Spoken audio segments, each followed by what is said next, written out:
Finally, Adam Blair. We are back on League of Our Own. It's been a couple of weeks, but we would have been here last week, not for lack of trying, eh? Mate, how are you? You doing all right?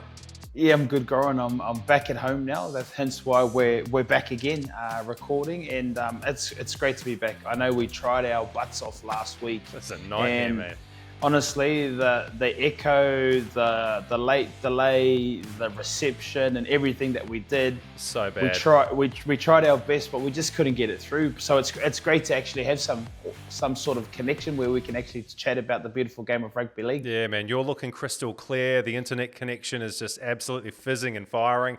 Last week, just before we get into everything, and look, we are going to talk a little bit of grand final stuff, but a lot of Pacific Championship squad naming as well, which happened yesterday. We'll get into that in a moment. First of all, I feel like we do need to outline and background what happened last week. So we didn't record on our usual night because we were going to be doing something hard on the back of the Dally M Awards because we didn't know who was going to receive the Dally M medal. There were a number of Warriors players and Kiwis players up for nominations, up for awards. So our thinking was, let's do it on the back of the Dally M's. We'll be 24 hours late, but better late than never.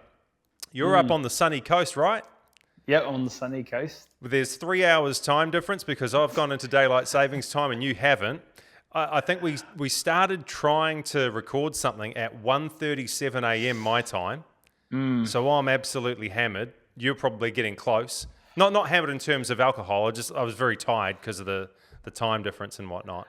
And then, yeah, the technology just absolutely shat its pants. And so by 3 a.m. New Zealand time, I was like, let's put a fork in this, I'm done. And we didn't put anything out.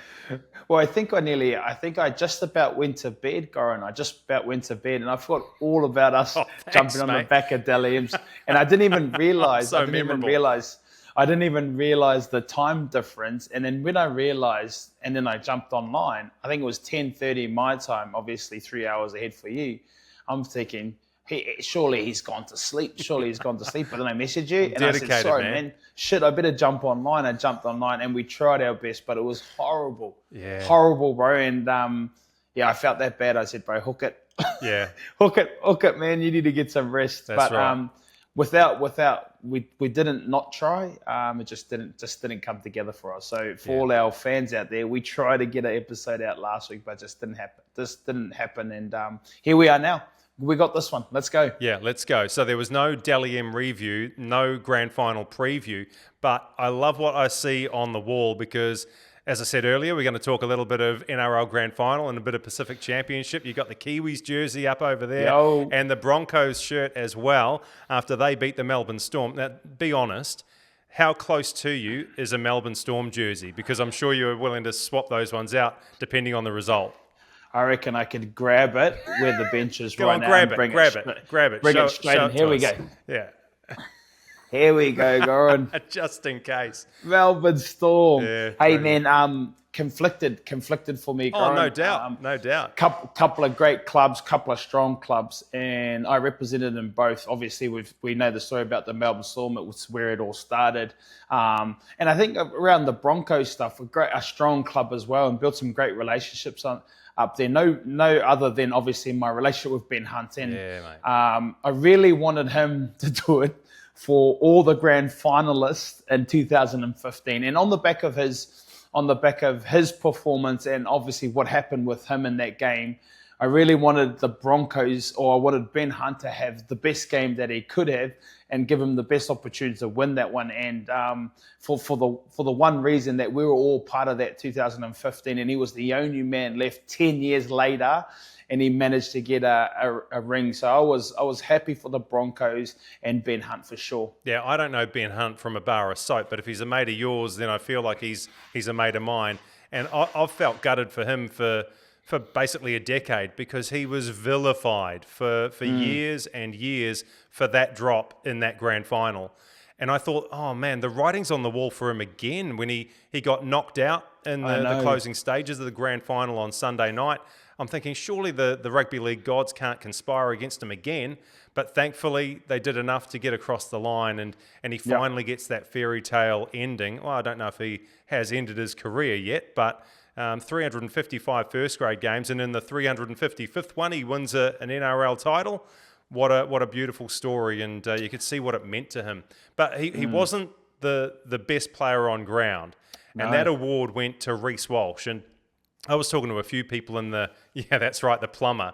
I was talking to a few people in the lead up to the grand final, and I thought, look, I reckon the Melbourne Storm's going to win this in a close one, and I sincerely hope that the Broncos don't win, because I thought the ego of Reece Walsh, the Plumber, would therefore skyrocket and go out of control. Not only did the Broncos win, he was the ace up the sleeve. He was the guy who made it happen. He played probably the game of his life. And it wasn't just the attack. The defence was absolutely on point as well. A number of crucial tackles, none more important probably than the one on Tui Kamikamica just after half time. Because if Tui scores that, the Melbourne Storm run away with it. I think it would have gone to 28 points to 12 and game over. I know the Broncos have made a habit of coming back in the last few weeks of the competition, but you've got to think that the Melbourne Storm just grinded out from that stage. But he pulls off that tackle. There's a late one on Ryan Papenhuyzen as well. What a performance from Reece Walsh. And it got the wheels turning in my head, Blairy. If he doesn't leave the New Zealand Warriors in 2022 at the end of that season, have the Warriors won a grand final in the last 3 years? If he sticks around, what do you reckon? Man, if I think back to the last, must be 6 games the Broncos had, if it wasn't for Reece Walsh, and especially, again, that Canberra game the weekend before the grand final, and then obviously the final, they don't win that one without him. No. They don't win that with him. He had his best game of all time, and there's a lot of great players in that team, but he defensively, with and without the ball, was the best player on ground, obviously. If you think about, if he was still at the Warriors, I think it's like, again, this is a hypothetical. Yeah, this of course. Is a hypothetical. We love these, again. mate. We love these. I'm going to say no. I'm going to say no, Goran, just purely because on, I guess, the outcomes of why he left. Because I think when he become a young father, being away from that, I reckon that plays a big part in, I guess, your life and the way that you play footy as well. Because I know everything evolves when you're single and you're just in it and you're loving what you do. You just go out there and play footy. And I think when you become a father, especially at a young age, there is a different perspective of life. You're playing for more than just yourself. So I think if he was to stay at the Warriors when he had his young daughter, I don't think they get the best out of Reece Walsh. So I'm going to say no. The Warriors wouldn't have won with Reece if he had stayed. Yeah. Well, look, 2024 was an absolute bust for the Warriors. So I suppose you're looking at 23 and 25. In 2023, they were in a prelim final against the Broncos and Reece Walsh. Sean Johnson was in immaculate form, but in Reece Walsh's position, you've got Chance Nickel-Klukstar, who probably had a career best year in 2023. This season, well, imagine Reece Walsh bouncing off of what Luke Metcalf could do. And you see how effective Reece is when there's a bit of pace in the halves. Ezra Mam comes on in the grand final. There's up-tempo play, lots of pace, and that's where he makes his money. And so to think, imagine a combination this year with Luke Metcalf and Reece Walsh would have been fire. But, it's all hypotheticals, isn't it? And we move on. We know that the Broncos have won the grand final. They are the NRL premiers of 2025. But most importantly for us right here, right now, we are looking forward to the Pacific Championships. The squads have been announced for Samoa, Tonga, and your Kiwis because, look, full disclosure, in case you didn't know, Adam Blair, the icon, you are an assistant coach of the Kiwis. Mate, you've picked an incredibly strong squad on paper. How pleased are you and Stacey Jones and all the other selectors with the squad that you've managed to put together for this competition, man? Yeah, really happy. Goran, I think out of the competition, the players selected have been the standout players in their position. They've been consistent throughout the 27 rounds, and if not, have gone into finals and played some consistent footy. To be honest, when you look at the Kiwis team, never lacked quality through the middle of the park. Nah. Or players to play in those positions. With the Kiwis in the past have always been thin in the spine, and I guess the likes of Jesse McLean or Casey, who's come into the centre positions after Joseph Manu. You know what I mean? I think that position was quite light until Casey's come along. So I think that's been strengthened up moving forward. But I think the spine has been the one that's always been a hardest one, whether it's due to injuries, who we know with Jahrome Hughes. Obviously, Jeremy Marshall-King hasn't played in the black jersey for a while, so it's great to have him on board. And I think if you've got the likes of Joseph Tarpanier, Fisher Harris, obviously Big Nelson, and Nafahu White, who's been good, Moses Leota, and you've got someone like with the craft of Jeremy Marshall-King, I think it actually suits the style of football that the Kiwis can play up against the quality sides who have been picked, both Samoa and Tonga. Very pleased with the team on paper. I guess now it's about getting them ready to go after the two oppositions who I think are incredibly strong, whether it's of youth or of the older guys or experience in that case. But yeah, a strong team all over the park, I think, in all positions. You don't have a regular sit down because everybody's spread far and wide, right, in terms of who makes up your selection panel. But when you do get together remotely on a video call or on a phone call, whatever, what were some of the contentious positions or players that were thoroughly debated? People who may count themselves unlucky to have missed out on this squad that you've named. Well, I think I just spoke about the strength of the middles of the Kiwis. I think that's always been a huge debate, whether it's this year, last year, the years in the past, because a lot of those guys have played over 150 games, if not 200 games. So in that position, and especially in the middle pack, the middle forward pack, there is some quality players in that team, and also a couple of quality players that are left out as well. Goran. So it's always a tough conversation. I guess the next one is always that spine, is who's available more than anything.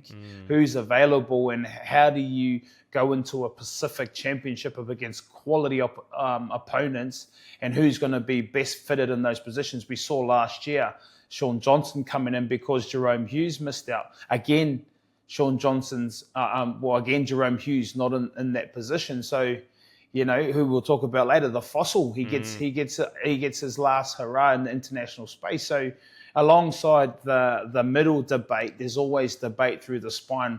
Meaning, when I say debate, it's who's healthy enough to take a position and who's ready to play at that level. And when you think about it, it's must be the one area that New Zealand needs to find some depth in is the halves. Well, let's talk about the fossil, Kieran Foran. He's played 317 NRL first grade games and he's retired, but he's in there. What could have been a really negative story about Jahrome Hughes' unavailability through shoulder and forearm issues.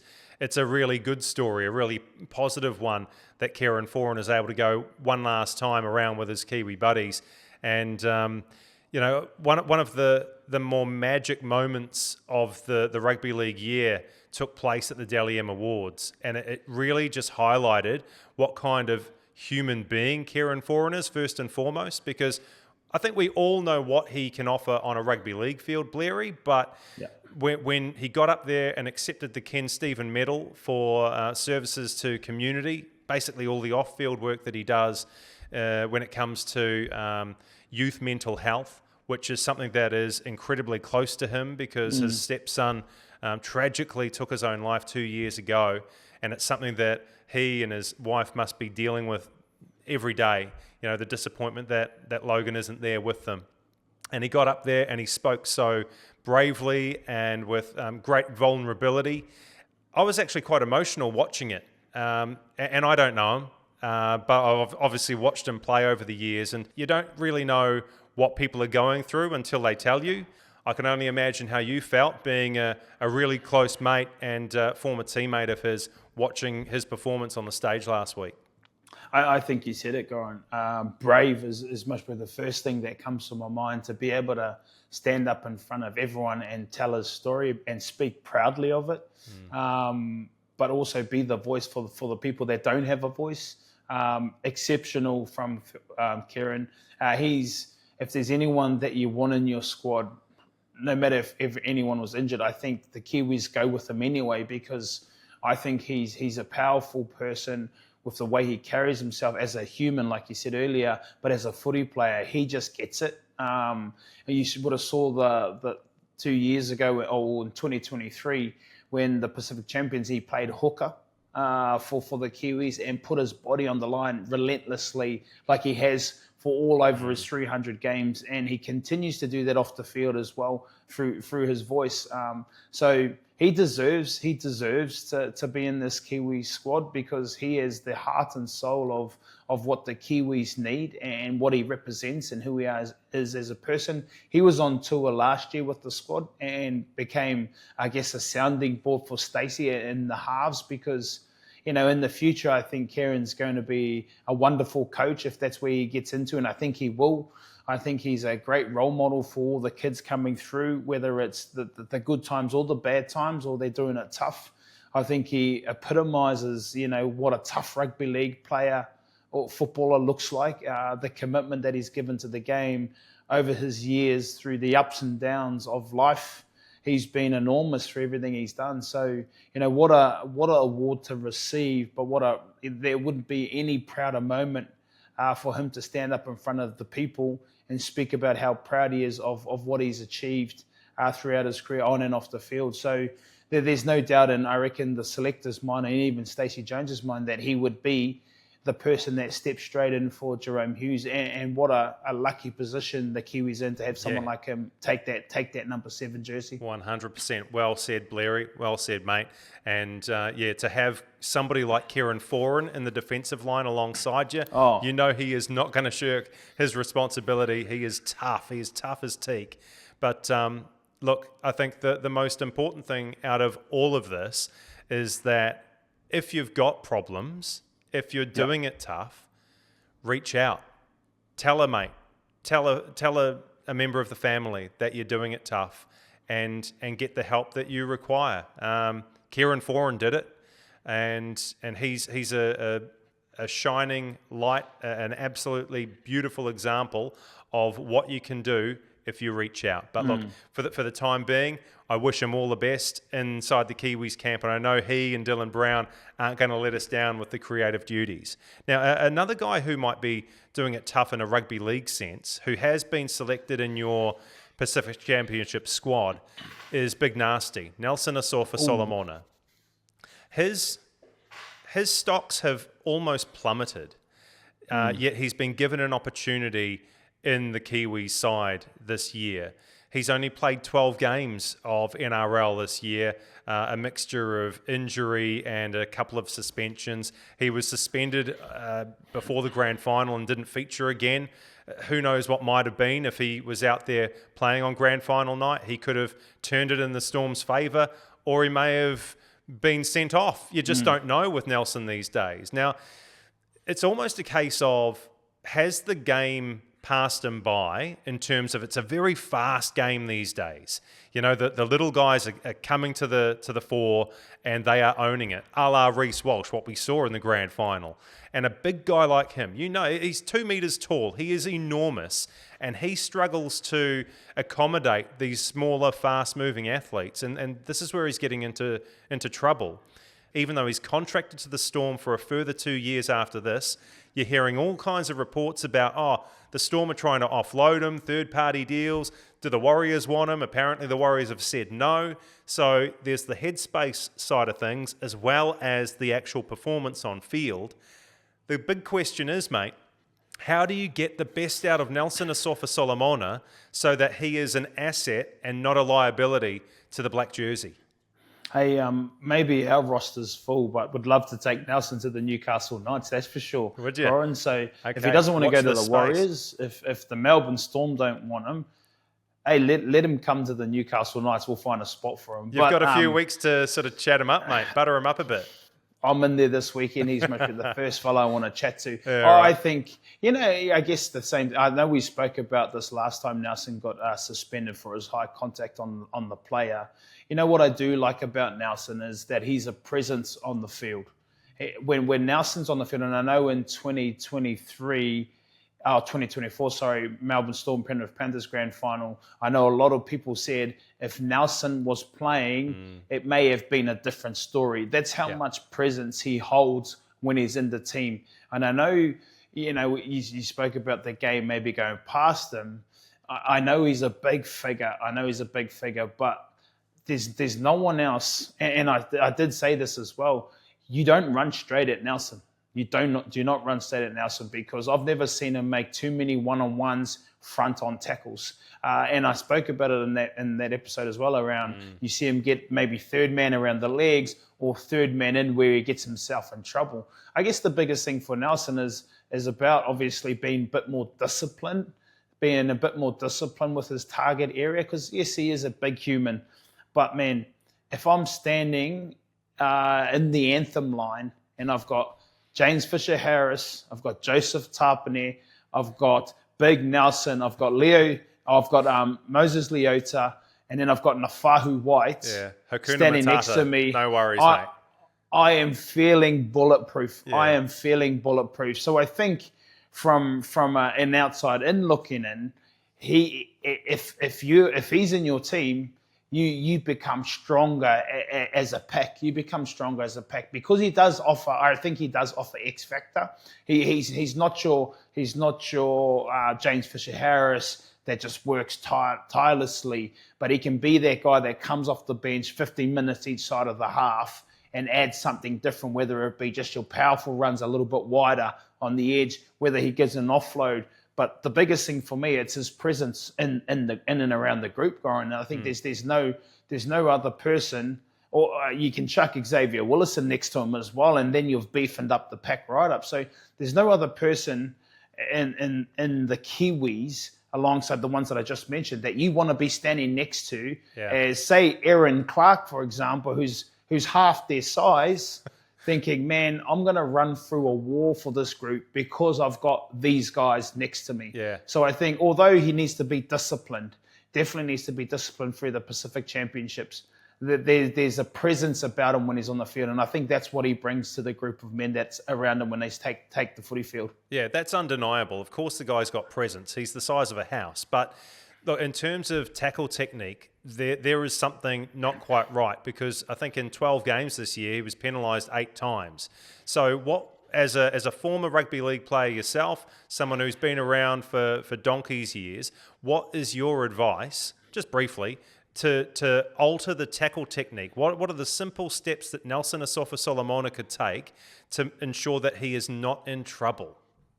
Well, I think the easiest one is have a lower tackle target. It's really simple, isn't it? Like there's not much more to tackling, but hitting underneath the ball. I think it's going to be hard for Nelson because he's such a big human. He has to obviously lower his body to a position where he can hit either through the ball or under the ball, and that's how it's going to work. Or again, you don't want to be third man in on a tackle around the legs, because being so big, 120 plus kilos, he's going to have to get up and off the ground a lot more time. So for me, a real simple one, lower the target level and try and hit either through the ball or under the ball, which is what we coach a lot of our kids these days, is hitting through the opposition. Where no one's coaching to hit those targets that sometimes Nelson gets himself into. I guess it's hard. We've said it. It's hard because he's so big. Yeah. But to be disciplined and to be a team player, he has to find a happy medium when it comes to contact, when it comes up against, like, especially in big games, which international space, they're big games. You're playing against the best players internationally. So discipline and hitting underneath the ball, real simple. Good luck to the future Newcastle Knight in 2026. Sign them up. Yeah, get that signature on paper in the Kiwis camp. Hey, there are 7 Warriors across the Kiwi, Samoa, Tongan squads. I want to shine a spotlight on one of the Tongan members, Leka Halasima, who we've spoken about plenty this year because the kid was outrageous and he's got a huge fan club already. Even though has he just turned 20? Is he 20 yet? Look, the guy is so young. 19. Yeah, he's a phenom, right? But he's chosen Tonga over New Zealand. He was born in Tonga, but Mangere East was the family home, and he's come through the school system, the rugby union system, the rugby league systems as well here. How hard did the Kiwis lobby Leka Halasima to choose black and white over red and white? Well, you'd hope that Stacey, who works with them daily, I know Monty Beetham's over there that does some work with us. You'd hope that between the two of them and maybe Fish and Aaron Clark and maybe Chance and everyone else that they have there, that they got around them to try and see if they could get him in. At the end of the day, Goran, to be honest, is that you're going to have to be passionate about something. And if you're not passionate about the Kiwis and Tonga is your passion, then you can't step in the way of that. I think sometimes connection takes priority, connection to something. And I'm guessing he feels more connected to his Tongan heritage than his New Zealand heritage at this present point. You can also see the growth and where Tonga's going, and obviously Samoa in the same breath. They are becoming a formidable group of young men who are going to go far in the competition, especially in the international space. And I just hope that Leka is a phenomenal athlete. We've seen the things that he can do this year. They obviously, the RLPA gave him rookie. You know what I mean? He was nominated in the NRL in his first year, of NRL. So he's definitely got spades of talent. And I know that there was a question around whether he wanted to represent New Zealand or not. But at the end of the day, it is what it is. But they've got to be passionate about something to be able to be selected as well. And if Leka wanted to play for New Zealand, I'm sure he would have been straight in there if Stacey had his way. Yeah, especially if, as you say, Stacey Jones, Chance, Aaron, Fish, Monty, everyone's just hammering him weekly. Hey, how about that black jersey, mate? And he's still gone Tonga. Look, you can't knock him for choosing the Tongan heritage over the New Zealand upbringing. When it comes to back rowers, though, we're spoilt for choice, aren't we? Because in the squad, we've got Britain Nakora, we've got Isaiah Papali'i, Scott Sorensen. You can play Xavier Willison a little bit wider, and he just played in the grand final and won it for Brisbane Broncos. So you look at those 4 guys and you think, well, Leka Halasima, who had a breakout year, still working on his game, who would he have displaced from that Kiwi squad? You know what I mean? Yeah, I think when you think about the players in front of him, much probably the experience of those 2 players, especially Scotty Sorensen and Britain Nikora, who have done it before in the jersey. But I think if you look forward to the World Cup, Goran, in 2026, he could have played a big part in that for New Zealand. And I'm not saying that's all doom and gloom, it's all over, because things can change in a year's time for a lot of different reasons and players as well. And, I think when you think about it, like Leka could have easily found himself in the New Zealand team. But in the same breath as there is some quality back rowers, and you said it, at a pinch, Xavier Willison, who covered that position in the grand final and could do it pretty well. You've seen Nelson jump out there on the edge too, as well, in his time at the Melbourne Storm. So there is some players that can fill those positions, and I wouldn't say he would knock out someone, but he'd definitely be in that 20-man squad. You talk about the Tongan depth.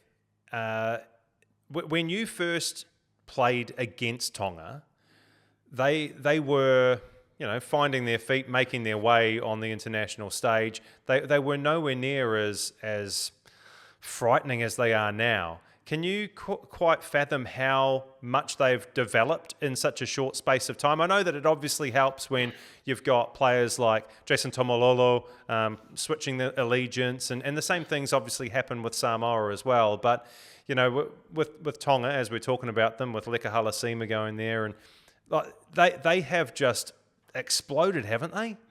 Yeah, I think, some of those names you mentioned, Adam Fanua-Blake, I played alongside him for the Kiwis.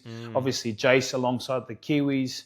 I think maybe even Sika Manu as well back in the day. And he's obviously a big advocate for the Tongan team as well. And I think he's part of their staff. But all stemmed off the back of obviously Jason Taumalolo and what he did earlier with Adam Fanua-Blake. And I played alongside Dave Fusatua, who also was part of that group as well. So it just took a couple of players to really say, hey, who are we and what do we want to represent? And those two players, obviously being Adam and Taumalolo, who spearheaded it, the growth in the Tongan environment and the Tongan team and the Tongan players through their development through the NRL, really, Goran. You know what I mean? Like the NRL has developed the pathways to get to NRL, have developed these players to be world-class international representatives for their nations, i.e. Tonga and Samoa. So to be honest, like the growth has grown really quick, but so has the NRL competition, which they play in consistently week in, week out. They're getting everything they need from, I guess, diet to nutrition to sleep to recovery to the best games consistently week in, week out, and the toughest competition I think in the world when it comes to rugby league. And these guys are developing into world-class players, and there's still more kids to come. I said this on a few of our episodes about the pathways and how many Pacifica players are coming through the pathways from, and I think about the Newcastle area. It is spot the Pacifica player here. We are Maori Pacifica. We are the minority. When you go down to Sydney, you only have to go 2 hours away from Newcastle. The kids that are getting developed in the western area of Sydney, there is Pacifica kids everywhere. So the growth from what the older guys have spearheaded, Jason Taumalolo, Adam Fanua-Blake, Sika Manu back in the day, has opened up another pathway for the local kids here in Australia, and they've seen a goal. They've seen a goal. There's obviously origin there for New South Wales, but they've seen that they can do that and also have the other cherry at the same time. So credit to the boys that started that long time ago, because now they're creating pathways for the next generation of Tongan players coming through. And Lehigh Hopewadi, for example, a young gun coming through the junior pathways at Manly there, and now becoming an international player and being out on the big stage. So spearheaded from those boys that we said, and now becoming a team to be recognised when it comes to the international space. Well, such as the depth of the Tongan squad, a former Kiwis captain can't even make the Pacific Championship squad for Tonga.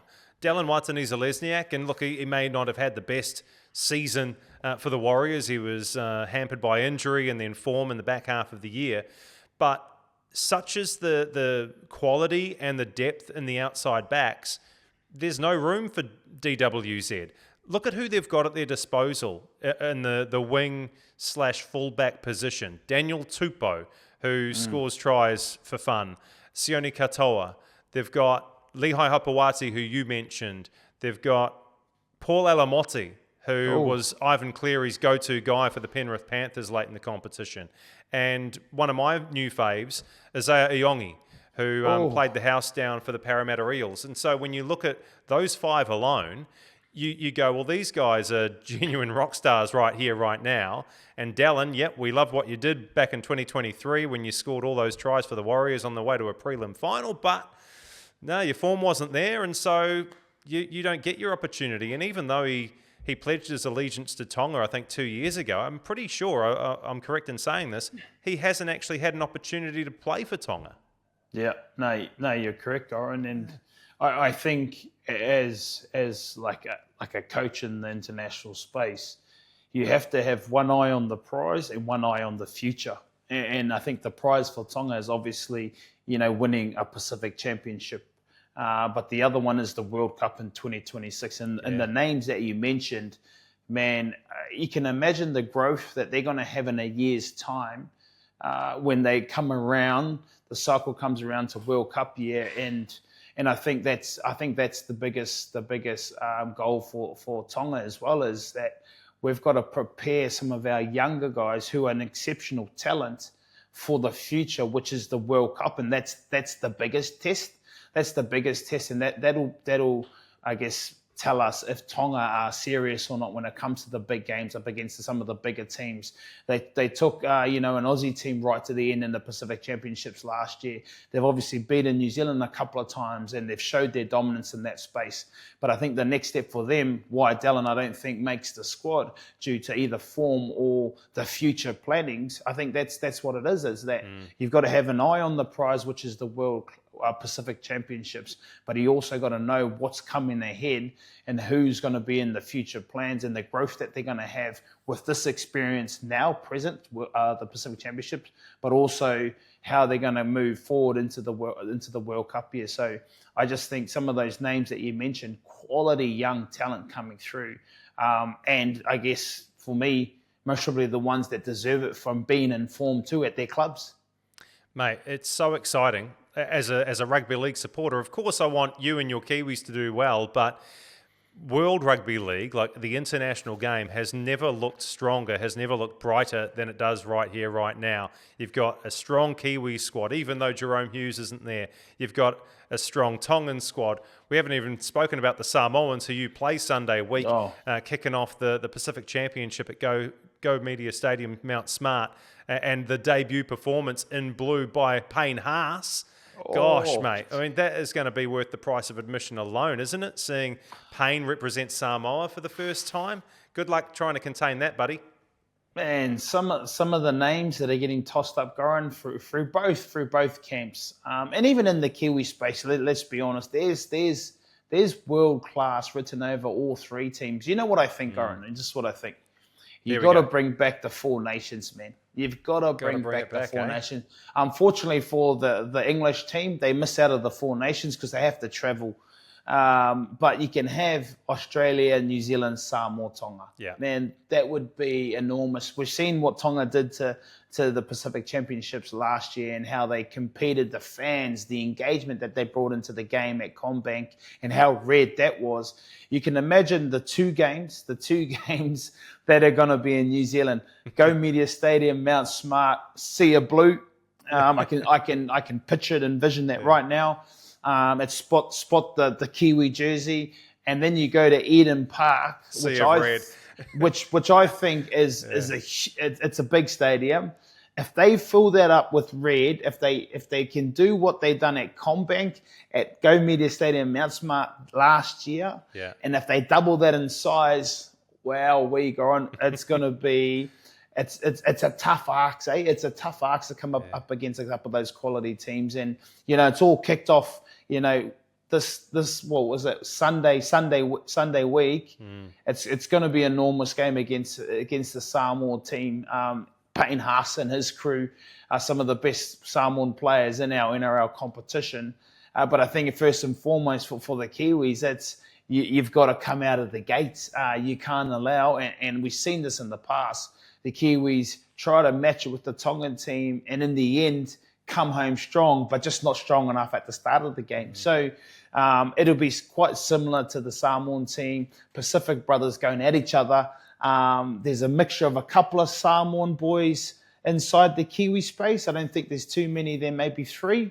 So there must be a little bit of a heated battle in amongst the squads. But man, 3 games of pure of war, I reckon. Pure war, Goran. So going to be outstanding, man. If you haven't got your ticket, you better be getting tickets because, this game's going to be, the 2 games aren't going to be a game you want to miss. Yeah, some of the best atmospheres at a rugby league ground. Whenever Samoa and Tonga take to the field. Yeah, the fans are absolutely phenomenal.